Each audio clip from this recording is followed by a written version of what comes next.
Boa tarde a todos. Queria agradecer a presença e terem vindo para o lançamento do livro do Artur Ribeiro. Agradeço também a vinda. Vai funcionar um bocadinho como uma conversa, não um lançamento informal, uma conversa entre o autor, o Ribeiro e o Sandra Santos da Paris. E depois, no fim, tem diversos autógrafos, estejam à vontade. Obrigada. Boa tarde a todos. Em primeiro lugar, eu queria agradecer ao Artur o convite que me fez para apresentar o seu livro, Onde Estavas Quando Criei o Mundo. Quando vínhamos de Lisboa a caminho do Porto, que é a minha terra natal, eu decidi alterar um bocadinho a apresentação que tinha pensado, que é sempre bom ao fim da hora, não? E queria ler, espero que não te importes, porque é um bocadinho pessoal, mas a dedicatória que fizeste do livro que me ofereceste e que reflete um bocadinho também a nossa relação e justifica o porquê de me teres convidado. E tu dizes para a Sandra que tantas vezes deu corpo e alma às minhas palavras, às minhas personagens e que, para além de uma grande inspiração, é uma enorme amiga. E realmente, durante estes quase 10 anos em que trabalhamos juntos, acabámos por nos tornarmos amigos e eu tenho o privilégio de muitas vezes receber em primeira mão os textos que ele escreve, mesmo quando não são para mim, como foi o caso deste monólogo, que era para a Manuela Couto, e ele estava em Nova Iorque e muitas vezes eu recebia no meu e-mail parte destes textos. E nas primeiras páginas que recebia eu só pensava assim, ai meu Deus! E não era que fosse mau, na realidade eram muito boas, só que eu achava tão difícil e tenho sempre aquele vício de profissão que é estar a ler e estar a pensar como é que eu faria isto? E pensava, meu Deus, coitada da Manuela, é um texto difícil e que obviamente, e como já se estava à espera, ela interpretou magistralmente e eu tive a oportunidade de ver e depois disso eu passava a vir a perguntar-me então, mas quando é que publicas o livro? Porque achava que era, muito honestamente, um desperdício que estas palavras, esta história, que é muito mais do que um monólogo, do que uma peça de teatro, vive por si só, que só vivesse no imaginário das pessoas que tiveram a oportunidade de ver o espetáculo. Achava que não fazia sentido. E finalmente, cá está o livro, e eu acho que um livro é sempre a materialização de algo. Agora esta personagem, estas palavras, esta história vive para sempre. E não vive só naquela temporada de 15 dias, foi isso? 3 semanas? Mês e meio? Foi tanto tempo? Eu vi 2 vezes, mas não sabia que tinha sido tanto tempo. Que esteve em cena no Teatro Nacional Dona Maria II. Posto isto, queria-te agradecer mais uma vez o convite, queria-te dizer que estou muito feliz e roubar um bocadinho as palavras que eu vi quando chegaste, da tua prima, que estava muito orgulhosa, eu também estou muito orgulhosa, fico mesmo muito contente que este livro exista. Vamos fazer uma conversa informal, como foi dito e como pensamos que seria o mais apropriado a esta situação. E vou-te fazer algumas perguntas que eu penso que muitas das pessoas que estão cá também gostariam se tivessem a oportunidade de te colocar. Se me conhecessem. Se conhecessem. A primeira delas é um bocadinho óbvia. Como é que surgiu a ideia para fazer este livro? Bom, como tu já estás mais ou menos entendido, isto foi um texto que a atriz Manuela Couto me pediu para escrever um monólogo. E eu confesso que quando ela me desafiou para escrever um monólogo, achei ótimo, porque eu quando escrevo para televisão ou para cinema tenho tendência, e às vezes os atores queixam-se disso, que é de escrever monólogos muito grandes em cenas. E eu pensei, ela sabe bem disso, e então pensei, ótimo, posso fazer 1 hora só num monólogo, não tenho que fazer diálogo. E portanto, aceitei o desafio, mas depois pensei, e o que é que eu vou escrever, sobre o que é que eu vou escrever? E foi um processo estranho e interessante ao mesmo tempo, porque teve 2 fases. Na primeira fase, quando a Manuela me falou disto pela primeira vez, e por coincidência das 2 vezes, essas 2 fases aconteceram em Nova Iorque, eu estava em Nova Iorque e escrevi basicamente o que é ainda o primeiro capítulo, a primeira cena do livro. Isto é em 2010, e enviei para ela e ela leu e disse: "Ups, não era nada disto que eu estava à espera", no sentido em que se calhar eu esperava uma coisa mais leve, não sei, ela própria diz que não sabe, mas ao mesmo tempo assim, mas eu quero muito fazer isto, sabe, como a Sandra disse, e foi um pouco também, enfim, a sensação que tu É tiveste difícil quando leste. imaginar como é que eu vou fazer isto, do ponto de vista de uma atriz, não de uma leitora que simplesmente Claro. está a ler e está a viver a história de outra forma. Mas o que é fantástico com a Manuela, que é uma atriz fabulosa e aceitou todos os desafios que lhe lancei, parágrafos complicados, eu sei, pronto, enfim, eu não tinha ainda descoberto qual era de facto o tema da minha história. Eu sabia que estava a escrever, a fazer uma coisa muito afastada de mim própria, escrever do ponto de vista de uma mulher de 50 anos, do ponto de vista de uma mãe, ou seja, e isto é o que é de facto fascinante na nossa profissão, na nossa arte, é que nós temos esta possibilidade de poder habitar outras personagens, tanto eu a escrever como tu a representares. Aliás, é o caso aqui, porque nós o que combinamos é que vamos fazer uma conversa intercalada por algumas leituras. E no fundo eu estive a escrever isto para, do ponto de vista de uma mulher de 50 anos, mãe, a quem acontece uma série de infortúnios que levam a um sacrifício inenarrável, que depois se irá perceber o que é, e ao mesmo tempo a Sandra, visto também a Manuela não poder estar presente connosco, vai ter também este desafio que é ler do ponto de vista de uma mulher de 50 anos. Ela ainda não chegou lá, está próxima. E portanto, este foi de facto o início de um longo percurso, e portanto se calhar era interessante a Sandra lesse esta primeira página que foi escrita. Esta primeira passagem que nos assustou às duas. Exatamente. Eu nunca quis ter filhos. Eu sei que isto é chocante vindo de uma mulher. A senhora juíza mulher provavelmente tem filhos, ou se não tem, gostaria de ter. Eu sei que pode não parecer grande ideia começar as minhas alegações com esta afirmação e que por esta hora poderá alguém estar a dizer para si mesmo: porque é que ela não delega a sua defesa no advogado oficioso? Vai enterrar-se ainda mais. A verdade é que se quer ter alguma hipótese de pedir clemência a este tribunal, só mesmo contando a minha história o mais honestamente possível. Se não o conseguir, pelo menos, tantos meritíssimos juízes do coletivo e ilustres representantes do Ministério Público, assim como o público desta sala que assistiu às audiências das últimas semanas, percebam o meu ato e regressem a casa para as vossas famílias, para os vossos filhos, com uma reflexão sobre o valor da vida, o que é trazer um filho a este mundo, o que estão dispostos a fazer por ele e, no meu caso, se seriam capazes do sacrifício máximo, o ato que me trouxe aqui a julgamento. Eu vou tentar não me expressar, embora vá deixando o aviso que tenho tendência a divagar. Se for necessário, peço que me chamem a atenção. Como dizia, nunca quis ter filhos. Confesso, mesmo antes de ser legal, fiz vários abortos. Mas quando engravidei desta última vez, um conjunto de circunstâncias levaram-me a deixar seguir a gravidez até ao fim. Sobretudo a pressão do meu namorado da altura, agora ex-marido, embora secretamente esperasse um percalço qualquer que pudesse terminar a gestação de forma natural. Desculpe, doutora juíza, eu percebo que esta minha frontalidade a possa incomodar e por isso peço que no máximo do possível deixe por momentos de parte a sua sensibilidade feminina e de mãe, se for mãe, não sei, e circunscreva os factos, porque pelo menos que eu saiba, a falta de instinto maternal não é crime. Esta foi a primeira passagem e o mote que deu origem depois ao resto do texto, mas durante o livro tu alternas esta situação em que nós percebemos que é uma mãe que está no tribunal a defender-se de algo, com passagens muito mais intimistas, onde nós criamos uma empatia com esta personagem porque ela está, percebe-se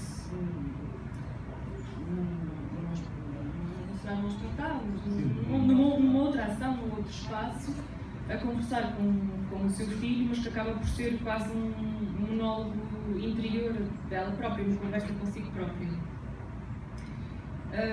Porquê é que surgiu esta estrutura? Quando eu comecei a estruturar e agora vou contar a segunda fase da história, que é, em 2012, a Manuela telefona-me a dizer: lembras-te de ter pedido um monólogo que nunca cheguei a avançar para além daquela página? O João Mota, do Teatro Nacional, quer fazer um monólogo comigo, há espaço no teatro, há um buraco na programação, portanto, podemos fazer para daqui a 2 meses. E eu então abracei, fui pegar essa página e tinha nas mãos escrever uma peça praticamente em 3 semanas, foi o que aconteceu. Contudo, e tendo em conta que, pronto, a minha proposta para a Manuela, como está a perceber, é terrível, porque é uma mãe que está a defender em tribunal pelo homicídio do filho, que ela vai alegar, e aqui entra a discussão que ainda por cima está na ordem do dia de hoje, que é a questão da eutanásia. Não sendo o livro só sobre isso, é sobre muito mais coisas, como já várias pessoas o indicaram e bem, e agradeço. A verdade é que tanto tem um ponto de partida e eu, quando fui criando a personagem, fiz uma personagem muito racional, muito fria. O seu primeiro discurso, não vos quis também amassar com isso, pedi à Sandra para ler só este bocado, porque em seguida entrava numa espécie de exposição dos vários artigos do Código, do neo-homicídio, do suicídio ou incitação ao suicídio e o homicídio por pedido de outrem. Mas para contrabalançar este lado racional e frio desta mulher, eu não era capaz de escrever e acho que ninguém quereria ver uma peça assim.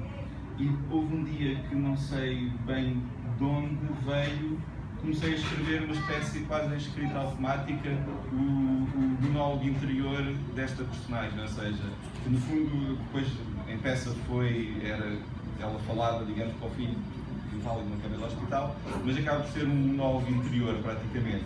E foi aqui que eu descobri a estrutura da peça, que era alternar entre digamos, a exposição exterior desta mulher perante uma audiência oficial e um bocadinho o que é que passaria pela cabeça dela nos seus momentos mais íntimos, neste caso numa espécie de partilha unilateral com o filho, que infelizmente não pode dar resposta. E portanto foi esse bocadinho que tu vais ver agora que deu um bocado a ordem e a estrutura ao livro, ao texto. Já agora, se fazer um parênteses, nós obviamente não podemos deixar de referir que este texto foi uma peça, porque foi assim que ele nasceu. E aquilo que também fez a editora Guerra e Paz querer editá-lo é porque também se lê perfeitamente como um texto em prosa, porque é um monólogo, não há propriamente indicações de cena, portanto, e isso também era uma das coisas que fazia muito querer publicá-lo, porque vive agora para além do teatro. Apesar de nós estamos aqui sempre a falar da peça, da Manuela, por aí fora, mas é impossível desviarmos disso, mas agora para as pessoas que levam o livro para casa, leem sem ter visto a peça e será uma nova experiência, boa ou má, depende, mas pronto, depois palavra ao texto. O teu pai diz que vai tentar vir no fim de semana. O teu pai diz que vai tentar ser um melhor pai para ti. O teu pai diz que te vai levar ao futebol. O teu pai diz que te vai levar com ele à neve. O teu pai diz muitas coisas. O teu pai sempre disse muitas coisas. O teu pai disse que ter um filho era o que mais queria no mundo. O teu pai disse quando nasceste que era o dia mais feliz da sua vida. O teu pai disse que me amava muito e por isso queria ter um filho meu. O teu pai disse que íamos ficar juntos para sempre. O teu pai disse que eu não era uma boa mãe. O teu pai disse que precisava de espaço. O teu pai disse que não se sentia realizado como um homem. O teu pai disse que precisava de encontrar um propósito maior na vida. O teu pai disse que se arrependia de muita coisa. O teu pai disse que não era tarde para ter uma vida nova. O teu pai disse que viveu demasiado tempo apenas para o que os outros esperavam dele. O teu pai disse que talvez um dia voltasse. O teu pai disse que nunca mais voltava. O teu pai disse que a culpa era toda minha. O teu pai disse que nunca me amou. O teu pai disse que eu merecia tudo o que me tinha acontecido. E é nestas passagens que nós sentimos uma maior empatia e, como tu disseste, que alterna um lado muito frio da personagem com depois um lado emocional e que nos toca, independentemente de não termos passado, infelizmente, numa situação tão... A razão e a emoção que deu forma ao texto. Sim. Outra coisa que acontece também neste livro e que eu já te conheço muito bem e já dei voz a muitas personagens, é que mais uma vez tu fazes muitas referências, citas alguns autores clássicos, vais buscar passagens complicadas de livros religiosos, isso às vezes torna a nossa tarefa um bocadinho mais difícil. Neste livro não é exceção, tu fazes mais uma vez isso. Faço com o livro de Jó. Acho que todos os autores, os escritores dirão que normalmente quando se está a escrever algo nós somos um bocadinho esponja daquilo que nos está a acontecer. Eu sinceramente já não me lembro se li por uma curiosidade que foi satisfeita de uma forma muito interessante. Fui pegar no livro de Jó da Bíblia e fiquei espantado. Aliás, não sei se quantos aqui presentes leram de facto o texto, porque nós todos conhecemos a expressão paciência de Jó e na verdade Jó não tem paciente, é a última coisa que ele é. A partir, toda a gente conhece a história, Deus e o demónio fazem uma aposta sobre se o seu melhor servidor, melhor crente, se perderia a fé perante uma enxurrada de atrocidades que sofressem. Então fazem tudo a Jó, matam os filhos, as ovelhas, as vacas, ele fica com doenças, e no fim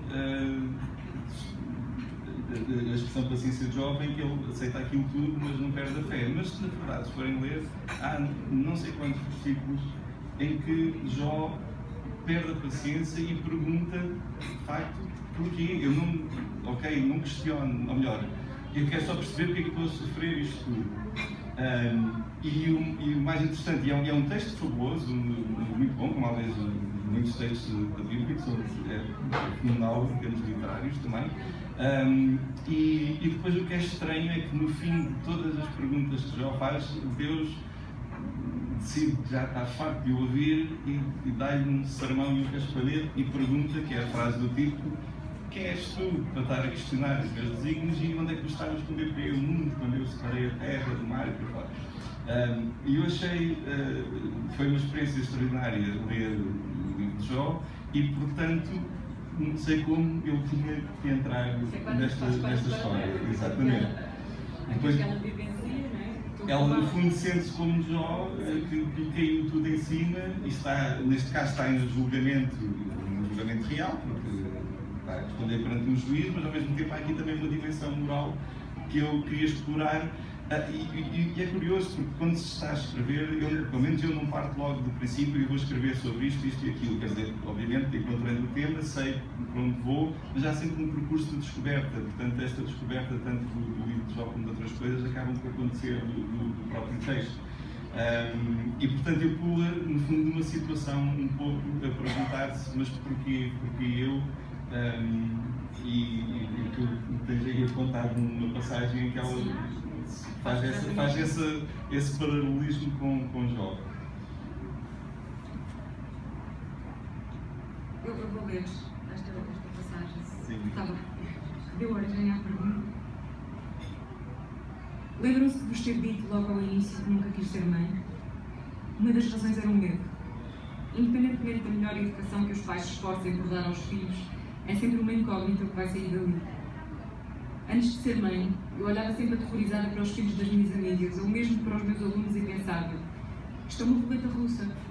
Há filhos de pais inteligentes e cultos que crescem os maiores idiotas, há os mal educados, há os tubérrimos, que estão permanentemente mal dispostos. Em todas as idades há os que respondem torto aos pais e maltratam os irmãos e as irmãs, e depois há os outros fatores ainda mais difíceis de controlar ou mesmo incontroláveis: as doenças, os defeitos de caráter, a propensão para a obesidade ou para a depressão, há as drogas, o sexo sem proteção, a violência, o bullying, os acidentes, tudo coisas com que eu não queria ter de lidar na vida. Mas parece que Deus, ou Satanás, em alguma nova aposta com o divino, como a feita com a vida de Jó, decidiu atirar-me com tudo aquilo que eu temia. E como nas melhores vinganças, esperaram para servir de frio. Contudo, como vos referi de passagem, também tive anos muito bons e surpreendi-me a mim própria com alguns dos prazeres da maternidade. É verdade aquilo que dizem. Quando nos apercebemos do amor, a princípio incondicional, que este novo ser humano que trouxemos ao mundo e que depende tanto de nós para para sobreviver, nos traz qualquer mulher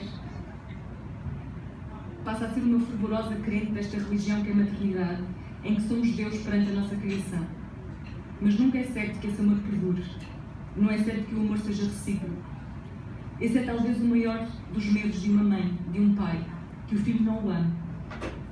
O mesmo medo não declarar de Deus, que a sua criação não o adore.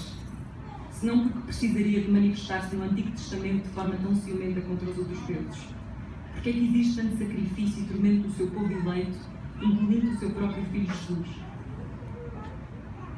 Era isto que nos referíamos.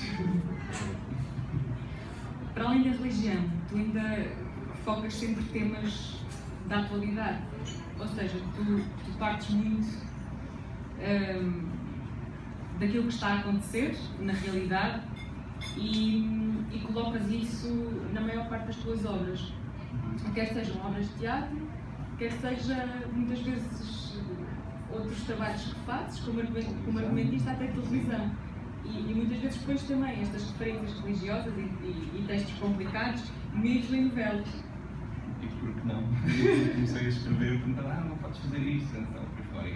Porque não? Ou seja, não, isto faz parte dos textos com que nós lidamos, quer seja uma pessoa que lê mais ou menos, falam da realidade, portanto eu tento sempre encontrar uma forma de que entrem de facto nas minhas ficções. Pronto, é um estilo meu, mas que enfim, que eu não posso, ou seja, eu, por exemplo, tu referiste, eu tenho escrito coisas muito diferentes.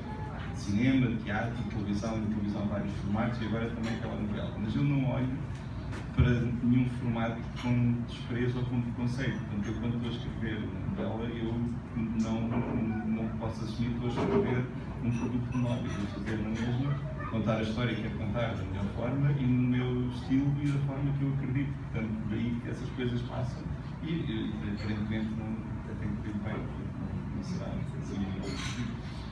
Não vai assustar as pessoas. Eu queria. Acho que quando nós lemos um livro há sempre uma parte que nos toca de uma maneira diferente. Esta é uma das minhas passagens preferidas e gostava de. É uma boa forma de fechar. De fecharmos. Então eu vou ler a minha passagem preferida. Não é verdade que eu fui infiel ao teu pai, mas é verdade que eu acusei de ciúme exacerbado. Não é verdade que eu me tenha querido separar do teu pai, mas é verdade que houve momentos em que desejei nunca me ter casado. Não é verdade que o teu nascimento tenha estragado a minha vida, mas é verdade que não sou nada daquilo que queria ser. Não é verdade que tenha desejado que tivesses morrido num acidente em vez das pessoas inocentes a quem tiraste a vida, mas é verdade que preferia ter morrido. Eu sempre fui egoísta, e a única vez em que não fui egoísta foi quando decidi trazer-te ao mundo. Eu sempre fui racional, e a única vez que descurei a razão foi quando decidi trazer-te ao mundo. Eu sempre fui fria, e a única vez em que me deixei levar pelo sentimento foi quando tu nasceste. Eu sempre fui otimista, e a única vez que fui pessimista foi quando tu cresceste. Eu sempre fui pragmática, argumentativa, independente, estudiosa, eficiente, organizada, e agora sou nada. Apenas uma voz num monólogo interminável ao lado de uma cama de hospital. Consegues ouvir-me bem? Consegues entender-me? Consegues ler o meu pensamento? Consegues falar com o teu olhar?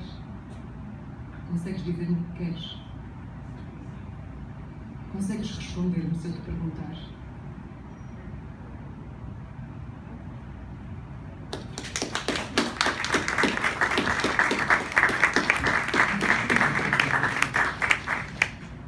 É uma grande parte. Obrigada, mais uma vez. Vou só contar uma história para deixar um ambiente um bocadinho mais leve.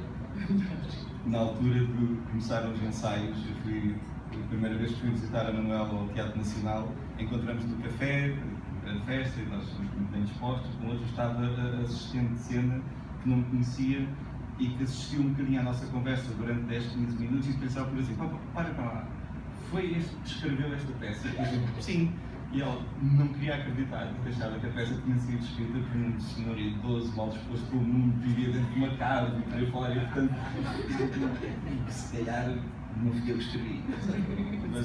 Mas, é o que eu dizia no início, nós, a nossa arte, a escrita, todas as formas de arte permitem esta coisa fantástica, nós vivemos uma experiência diferente. E os leitores, ou os espectadores, os telespectadores, ou os públicos do teatro, acaba por ser isso que acontece também, quando vão ver, enfim, uma ficção, é uma forma também de, por momentos, se porem na pele de outras pessoas e viverem outra experiência que pode, enfim, também fazer descobrir coisas novas nelas, portanto não se assustem. De qualquer forma, porque as emoções são, quando são puras e verdadeiras, acabam por ser universais, mesmo quando são experiências tão extremas e tão pessoais. Às vezes as experiências mais pessoais acabam por ser universais também se forem expressas e escritas de uma forma honesta. E por isso é que muitas vezes acabamos por nos comover com experiências e vivências e com uma leitura cuja experiência da personagem é tão distante das experiências que nós próprios vivemos. Mas que de alguma forma, se existe sempre alguma coisa que nos une e o amor enquanto experiência, o medo, o ciúme, na sua essência, acabam por, de algum modo, ser iguais na essência, para toda a gente e acabam por nos tocar sempre. E depois nas pequenas diferenças é que também está. Cada um vive com diferentes nuances.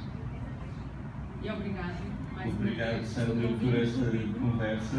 Obrigado a todos que vieram, amigos, família, desconhecidos, e pronto, e muito obrigado por este momento e obrigado à FNAC de Santa Catarina e obrigado ao Porto, que a família sabe bem, tenho uma grande afinidade pelo Porto, e obrigado à Guerra e Paz por ter editado este livro e ao Manuel Fonseca. Muito obrigado.